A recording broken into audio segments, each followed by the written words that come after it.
neighborhoods like Allendale or Northwest Hills, even the older homes in Tarrytown, like that wasn't something that was even on their radar at that point in time. But now that it is for someone moving into that neighborhood, it's something you have to consider, like, how am I going to deal with the storage aspect? Honestly, that's probably one of my favorite parts. Is it's a challenging part, but it's a fun challenge of walking into a space that either doesn't have good storage and really trying to think about how are we going to maximize this. Welcome back to Real Estate Insights with Troy Schlicker. Today I am joined by Brittany Moore of B More Organized. How's it going today, Brittany? Good, thank you. It's good to be back. Yeah, it's been hard to believe that it's already the end of the first quarter. We're recording this March 31st. Obviously, it'll come out a little bit later here, but 2023 is already flying by. It is. I feel like I had a client the other day already ask us about booking an appointment for Christmas setup. And I'm like, are we there yet? Or we're already there. But I think just Easter coming up and people already starting to think about traveling and holidays. And then that makes you think about back to school. And then you're already thinking about Christmas and everything. So yeah, the days really are long, but the years really are short. Yeah. And it depends on certain things, like especially Christmas organization, I'm sure is a peak time of year that you guys get a lot of calls and a lot of inquiries. So that time of year fills up and people want it at a very specific time. It's not, oh, a week after Christmas, no big deal. No, family's coming for Christmas, so we need this done by Christmas. And when you have Well, hard deadlines like that, setting something up as early as possible, it can be a good thing. no, and it's limited, right? Our appointments for those things are limited. There's only so many days in November and December. A lot of our clients even are like day after Thanksgiving, or like we have two clients that love their Christmas decorations to be up before Thanksgiving. It just makes them feel more calm that now they're set for the next like 2 months. It's like, oh, great, I don't have to do anything. And the house just feels warm and cozy a little bit longer. And then we have clients who want their Christmas decor taken down before New Year's because they have a big annual New Year's party. Or we have clients who are like, no, I want it up as long as possible. Can you come the last week in January? And what kind of tree do you have? That thing's got to be like catching on fire soon. Yeah, that was, But yeah, no, that was one of the things I've still never really understood. Like, we want to love Christmas music like the day after Halloween nowadays, or even by Halloween. oh god. That's way too early for my book. But then the day after Christmas, no, we got to turn the page, and it's like, why not enjoy? Can we enjoy Christmas around Christmas for a week beforehand and afterwards? Like, does that hard? But everyone has their own No, the preferences. music is a hard one. We have a rule because we play a lot Oh, of music when we're on site at clients, and we have a rule that we will not start playing Christmas music until after Thanksgiving, just because we end up wanting to play it all the time, and then you really do get sick of it so no, quickly. 1000%. Oh my gosh, I've It's a had love that quickly radio becomes a stations hate. that I will not listen to all year round because they start playing Christmas music too early, and I'm like, nowadays you don't have to listen to radio stations because everything's Pandora and Spotify and all that kind of stuff. But I'm like, no, if you're starting to play Christmas music that early in the year, I'm boycotting you for the entire year. That's just not how that's going to work. So, And it's general stores too. Like you walk into, it feels Target or anywhere, and it's not just Christmas music. It's like Christmas decorations and like signage for buy your loved one gifts or something. Like they yeah, start in like that I October. like. No, again, I don't like that, but that's a little bit more, in my opinion, probably psychological as far as trying to get people to spend money. Oh, it's Like time think to about it. start buying gifts and stuff. And so I still don't like it, but I get it at that level a little bit more. That's just part of their marketing strategy, is to be like, hey, it's Christmas time. It's time to start thinking about buying a gift. Please don't leave our store without buying something. So I can at least respect that one a little bit, but I hopefully try to have Christmas joy most of the year, but I don't need to listen to Christmas carols to have that joy. So I can wait till after Yeah. Thanksgiving.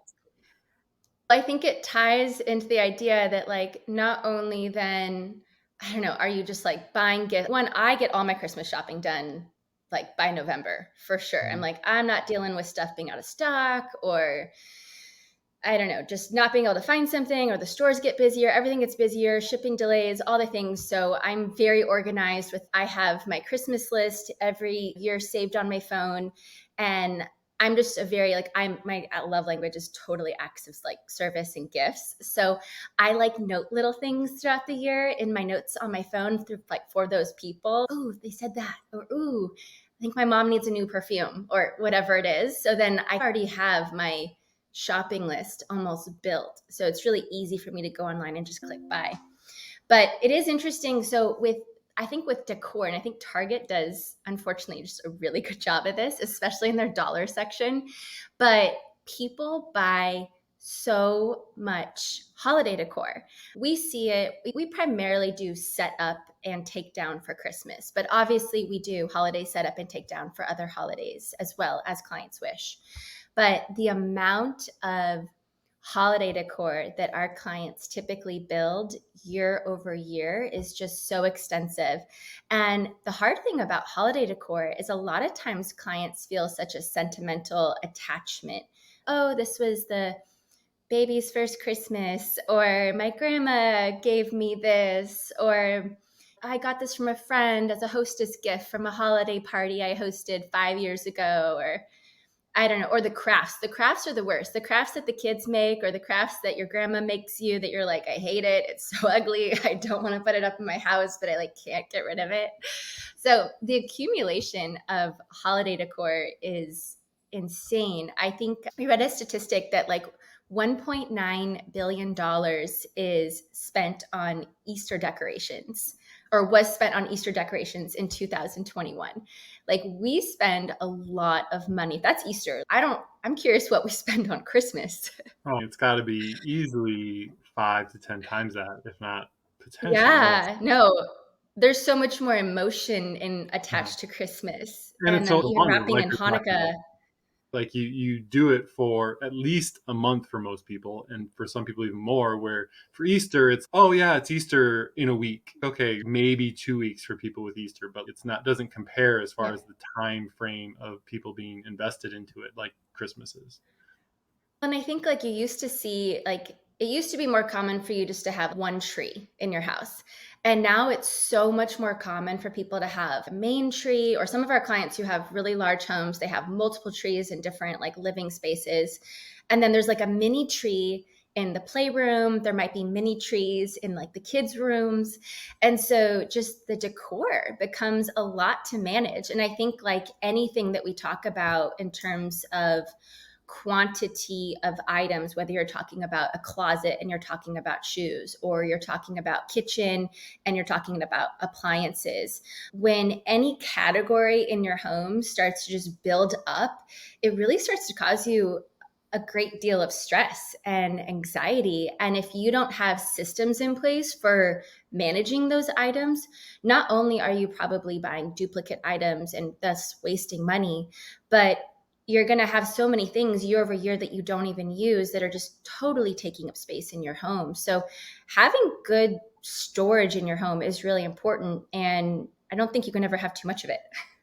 You definitely cannot. It's one of the primary things that I'll talk to homeowners when they're looking at a home is check out what the pantry looks like, what the garage looks like. A lot of people, because I get to help, a lot of times I'd say younger people that are moving to Austin for new jobs that way. And if they're moving from California or New York, they're moving to a much bigger space. And so it feels like, oh, I've got all this space, but I'm like, you still want to be cognizant of what the actual storage space is like versus just the total space, because you're going to fill it with more things. Say, if you suddenly decide that you want 2 Christmas trees, that those 2 Christmas trees, if they're fake, or just the decorations that go on the Christmas trees have to sit somewhere for 10 months, 11 months out of the year when you're not using them. And yeah, that's not, the decorations aren't the primary thing that I focus on that way, but just the stuff that we accumulate in life. Are you going to have enough storage for all that? And is it going to be something that you're going to be able to keep up with, because you're going to accumulate it? We don't do a good job of not, we're obviously, we spend $2 billion on Easter gifts. We obviously do not do a good job of reining in our Decor, spending in general. Yeah, Christmas, yeah, just decor. decor, not even That's not, Easter baskets. yeah, exactly. But and so if you're spending that on just that very specific thing, you're obviously, we spend a ton of money on all kinds of other things as well too. And so are you going to be able to manage that all? Manage And that. the Yeah. more, I've never ever had a client after they've been in a home for a year be like, you know what, Troy, I think we got a space with too much. It's just we don't have, we have way too much storage. That has never happened in all my years of real estate. So we've obviously worked with all walks of life clients, all sizes of homes, all of it. And we've had to work with some really challenging spaces that had no attic space, or my, I don't know about you, but my biggest pet peeve with builders, like, don't ever build a garage like this, is when you build a garage, single car or double car, and there's no space on the sides. Like, you can just barely fit a car or two cars in it. There's no room for like garage racks or anything on the sides of the garage. And then it's even worse when it's a low ceiling, so I can't even do ceiling mounted racks.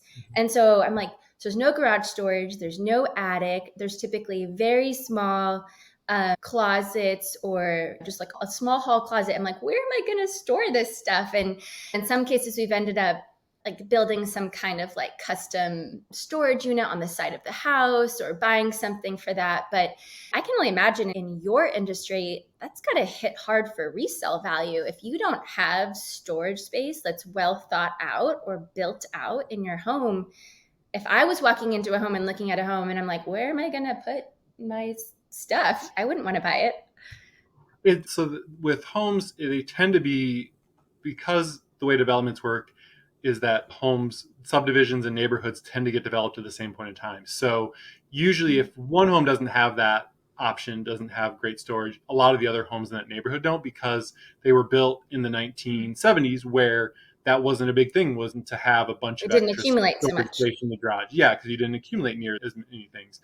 Or nowadays, I say, so nowadays, newer homes, that is a more cognizant thing that builders do. But on the flip side, because in newer developments, they're trying to maximize every home they can build, a lot of times the lots are pretty small. And so then that sometimes does limit a little bit of the garage space. So like you're talking about that side to side of the garage, there's usually a little bit of space, maybe up above, and it's not as tight. But yeah, if you go into neighborhoods like Allendale or Northwest Hills, even the older homes in Tarrytown, again, obviously a lot of those homes have been torn down and they're building huge homes there, which have plenty of storage. Yep. But a lot of those homes, because of how old they were, just, it wasn't a thing to be like, oh, I've got to fit two cars, because back in the 70s, not a lot of people even had two cars in their home, but now I've got to fit two cars and a bunch of extras. That wasn't something that was even on their radar at that point in time. But now that it is for someone moving into that neighborhood, it's something you have to consider, like, how am I going to deal with the storage aspect?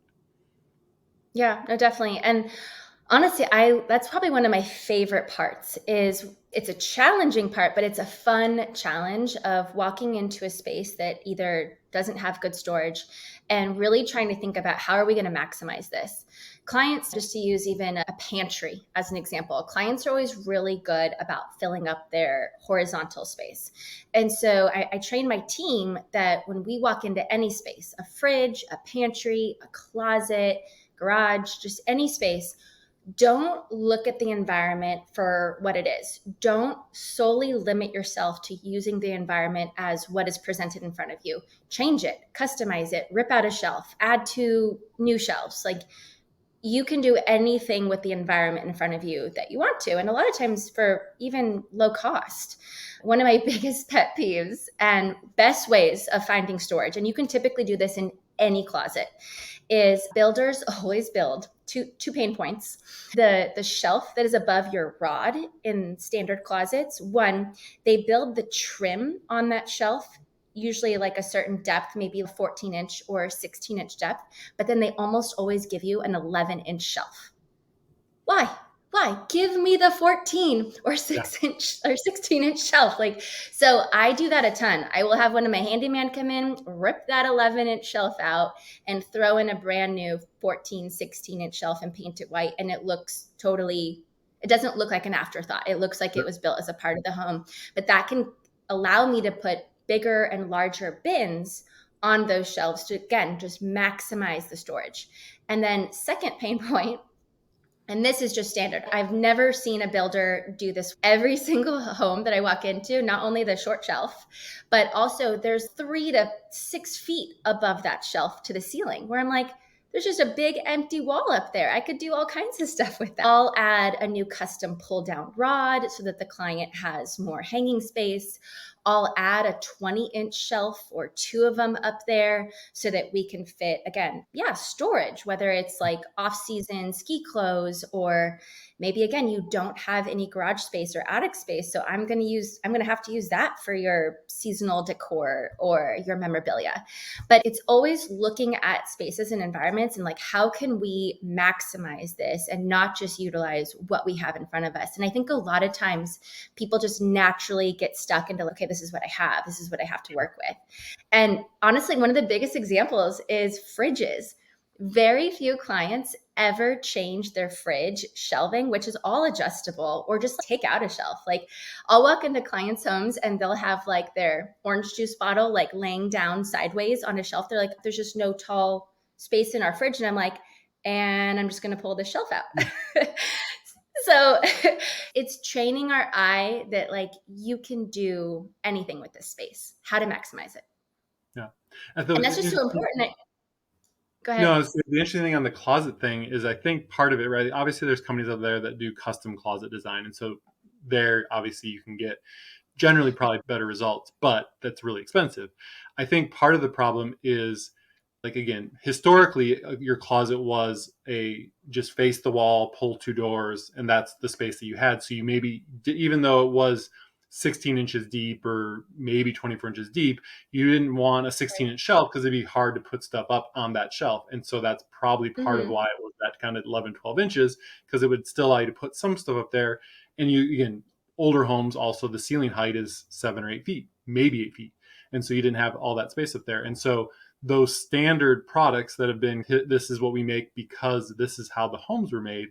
Now, when you have these homes that have a little bit bigger closets or walk-in closets, we don't necessarily have standard shelving that's going to be more apt to take advantage of those spaces. It's, hey, this is the shelving we always had. We'll just put it up here, and great, it's 11 inches instead of 16 inches for some storage space. And this is exactly why I want to start working with builders. That is like literally one of my goals for this year and next year is I'm like, okay, we got to shake this up. There are better ways to build homes. Even when you're doing it, I think on a just cheaper subdivision level, or you're building a ton of little townhomes and you're building like 50 of them or whatever, there are ways to think through just small tweaks in how we build homes so that we don't have to buy so many products on the back end. We can just build some of those customizations into the home. And I think for really inexpensive, like a really good example is like a silverware drawer.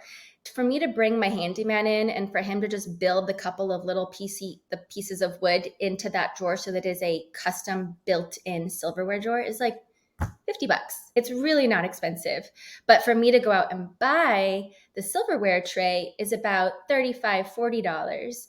So I just think there's more ROI. To your point, if someone's walking through a house to buy this home and they're opening up some cabinets and opening up some drawers and they see systems that are built into the home that's going to make their life easier and more organized, where they don't even have to necessarily go out and buy and hire someone like me.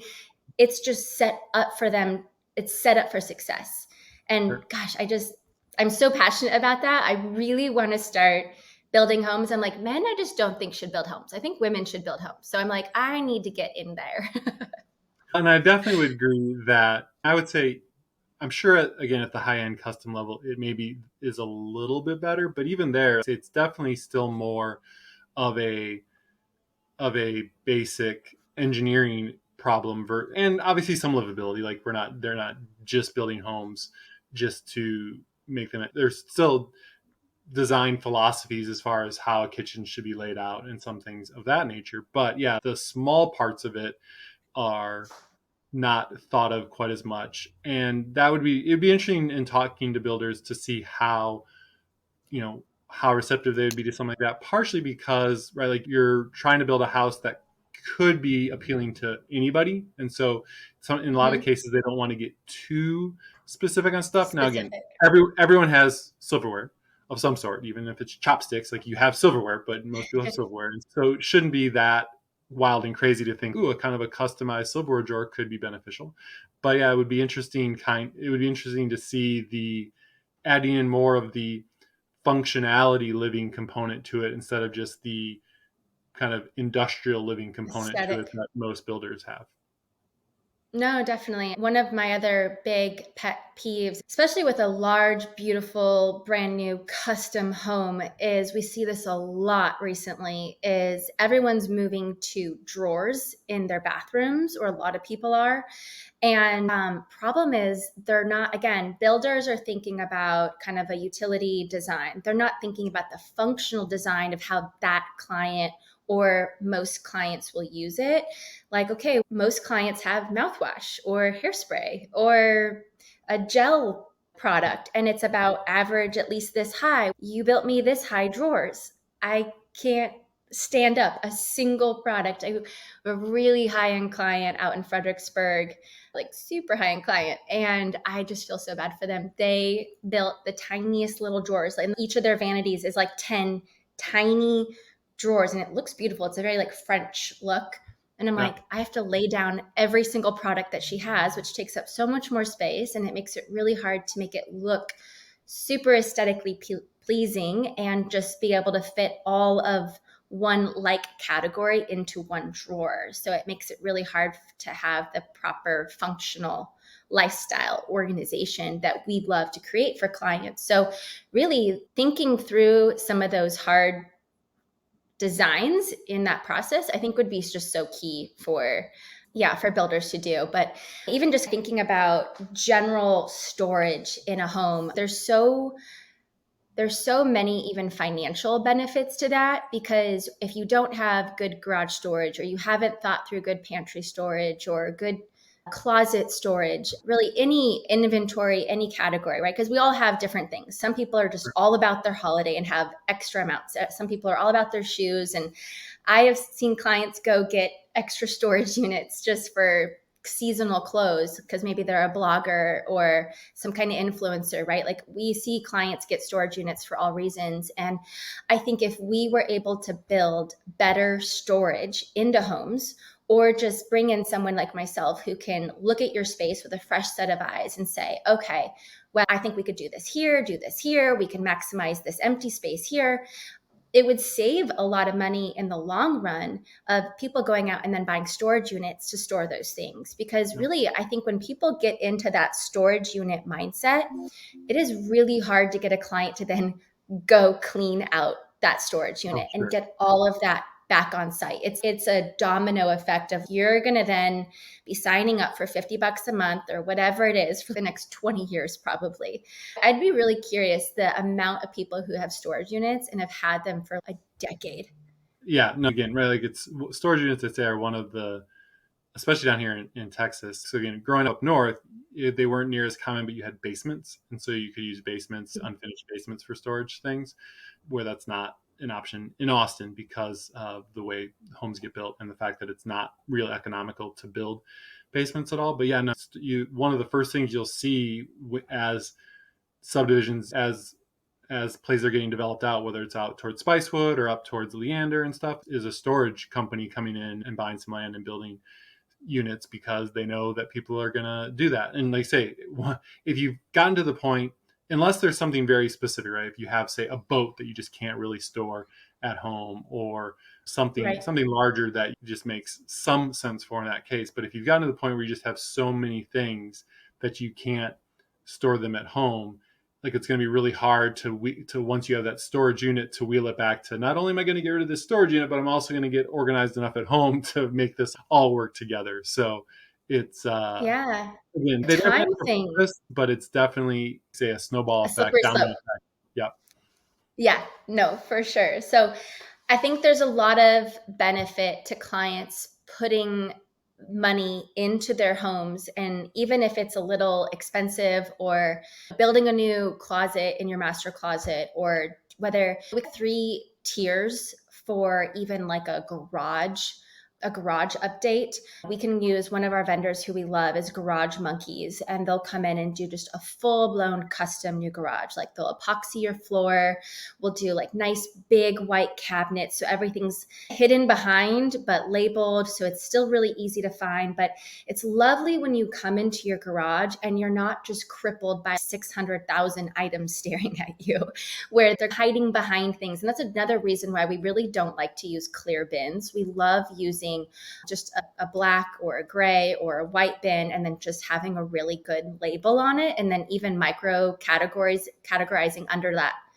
primary label if needed. Because when you don't have to look at everything and your eye can go from 600 items to like, I don't know, 20 bins, it's just a lot more calming and a lot more relaxing. So anyway, number one, we love a full-blown custom solution. Cabinetry, Garage Monkeys is great for that. For the clients that can afford that and want that. Another look and feel that we love is, I really have a rule, my team knows this, that like nothing on the floor. Closets, garages, as much as we can. We want everything up off the floor, hanging on a shelf, like an actual home for that thing, not just like we shove it on the floor.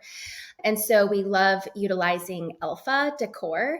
They have a really great wall mounted system that really won't break the bank. And what I love about Alpha Decor, especially for a family, is it's something that's so easily adjustable that it can really change and grow with you as your kids get older or just as your needs change.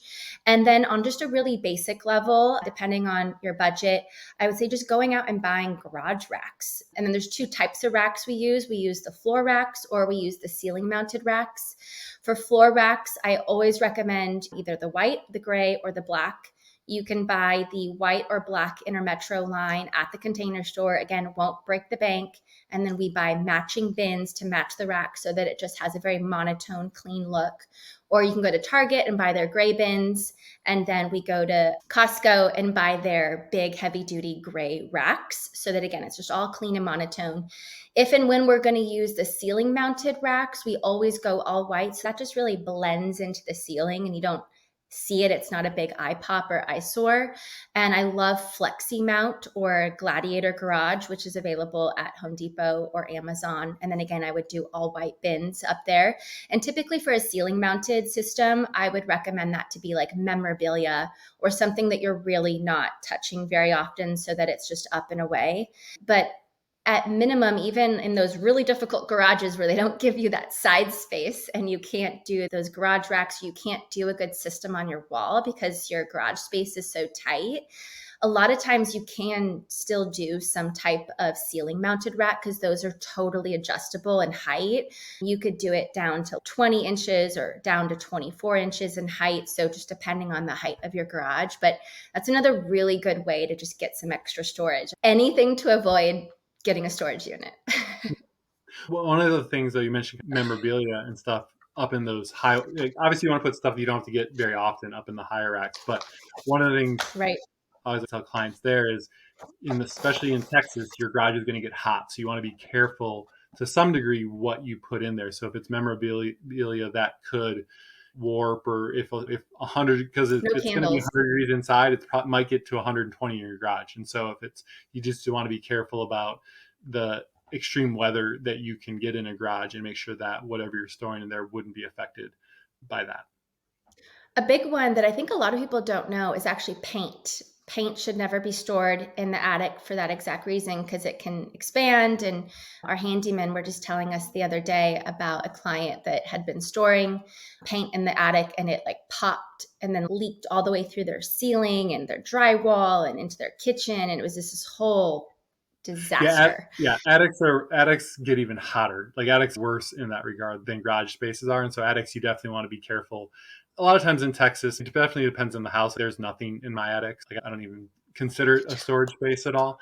But for other people, yeah, I say you want to be very cognizant of what you're putting up there, and that it is something that if it spills, if there were an issue, that it's just that item that you can throw away and it's not going to be either a huge sentimental or financial loss, or that it's not somehow going to do damage to other things that are up there or to your home in general, because you don't want, they say, you don't want a bunch of paint ruining all the insulation in your attic because it exploded everywhere. That's not going to be. Yeah, no, I think it ended up being a really big, costly project. So that's a big no-no.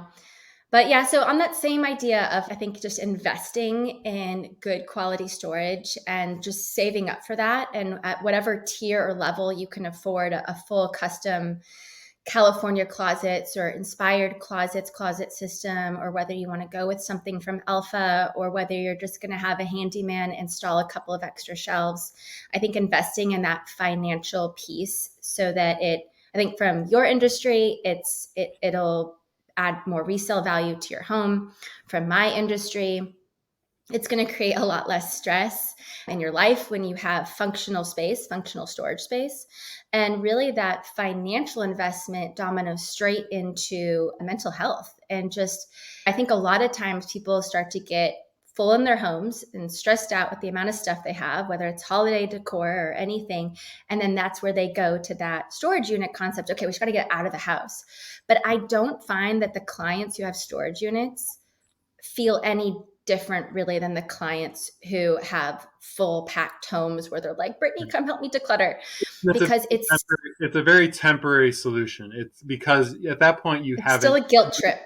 guilt trip, but you also haven't changed the behavior, right? What led you to get Mm-hmm. to that point, right? And so you're not really, if you like, it might give you a temporary release of that stress because for a little bit of, for a moment in time, things seem more organized, but you're more than likely going to fall right back into being disorganized, starting to okay, so then the next time you're taking more stuff to the storage unit, now the storage unit's starting to get packed, and that's going to be a little challenging to put more stuff in there. How does that go? And so it's And you don't have the time to very, do it. no, Yeah. it's a very short-term fix in a lot of cases. Not that all of them. Sometimes it can be. There are situations I've seen where it's the right thing to do, but yeah, but usually that investment in the home, one, you can potentially get, you potentially make some of that investment or maybe all of that investment back when you resell. Now, again, it's, you're maybe not making, if you're spending $30,000 on a garage organizational system, you might not make that back specifically, but when you have to sell and your neighbor's house is for sale and your house looks like it has this organizational stuff, that's going to give you a leg up over other homes in your neighborhood. But if it's also, say, mentioned even the less expensive option of some shelving and bins, guess what? Now you have a system you can actually take with you and start your Right. next home up for success by using those same things that you already have. So it's really a long-term investment that you get to take advantage of going forward. 100%. And we say that a lot with clients with our products, the products that we choose, is there are certain products that we use just like religiously in certain spaces. And there is such an ROI and a benefit to that. There's pretty much like one product we use underneath kitchen sinks. And what's great is, to your point, there's a lot of upfront cost in getting organized. There really is, especially in the amount of products that are typically needed to keep things categorized, to keep things and create homes for things. And we'll always work with clients' budgets and spread out that cost and spread out those appointments however they need. But we buy quality products and we buy certain products for certain spaces because, again, we believe that we want this to be something that's a part of your life for a long time. That if you move or something happens, you can take it with you and it transitions well with you. 100%. And so I loved what you mentioned earlier about just like habit.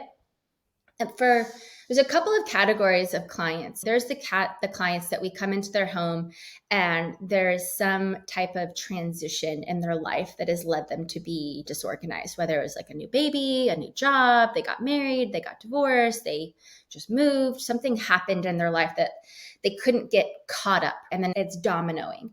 Those clients are usually pretty simple. Once we get them decluttered, we get them the right products, we get things labeled, they're going to maintain those new systems pretty well on their own.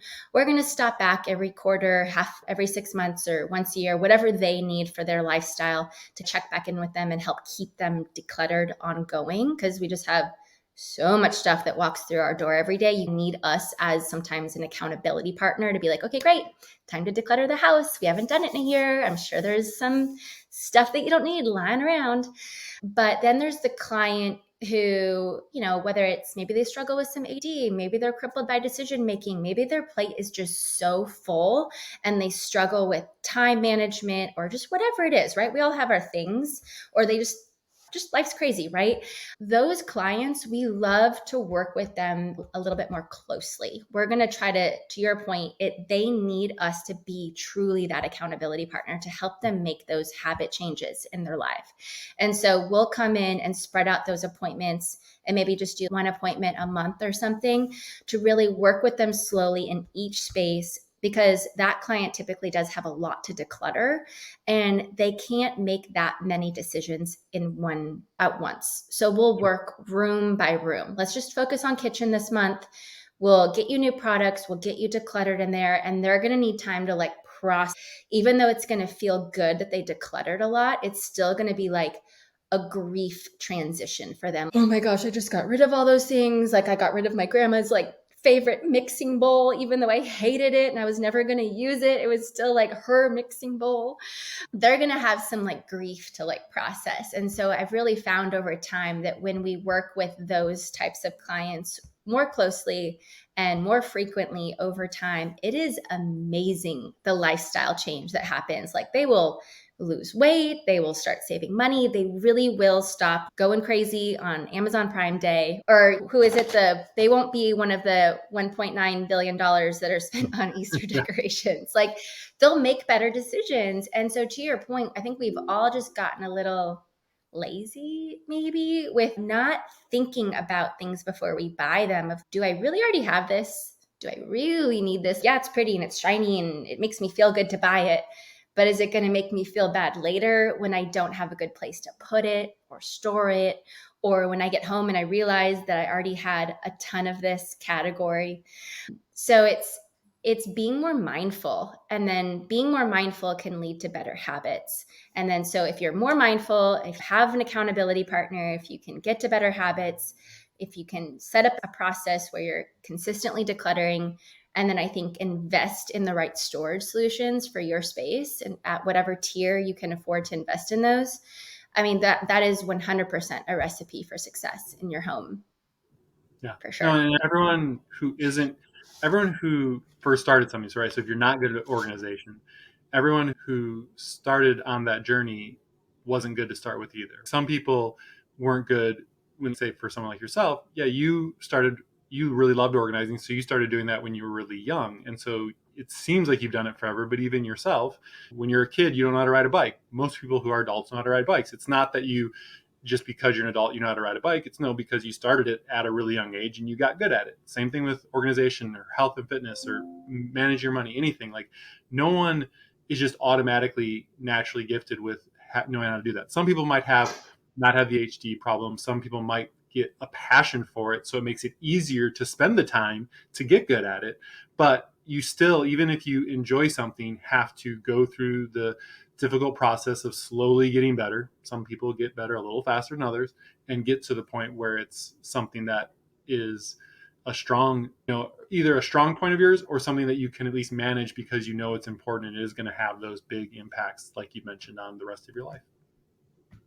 No, it really does. I think a statistic that we talked about a couple months ago, don't totally quote me, but it was Princeton University and another university that got together, and it was like, I think they said that people who have homes that are cluttered, I think it was like 76 or 75% more likely to be overweight. That statistic alone has a domino effect. I know you're really into health and fitness, and if like after the holidays, we all feel like we've gained a couple of pounds. That affects us. It affects our energy level. It affects our mental clarity. That can just become a total domino effect. Whether it's clutter, gaining weight, mental, all of that is 100% tied together. And that's where I really believe in decluttering. When you declutter your home and you feel like there's more just space for everything to breathe and there's just less stuff and that you have to look at and less things that you have to move or clean or make sense of, you really do have more space in your life, more space for more life, to take on new hobbies, to do other things. And you're just going to have more mental clarity. And I really think that'll lead to so many other healthier just habits for you and your family. Yeah. No, that's all good stuff. Like we Thank could you. talk about this forever. I know we could. but we're busy, so we got other things we got to do, unfortunately. So I Okay. appreciate you always, as always, jumping on and doing this episode of the podcast, and look forward to doing it again soon. Yeah, no, I think we might. I think the idea of talking about, I think in our next episode, we should chat about travel, right? Travel's upcoming this summer, and people probably need some ideas around how to best prepare for all the travel and How to storage how of to all how those reduce things. how to So, reduce their stress while traveling by being organized. There you yeah, go. so little sneak peek. We'll talk about some travel stuff next time. All Awesome. Appreciate it again. right, you too. See you soon.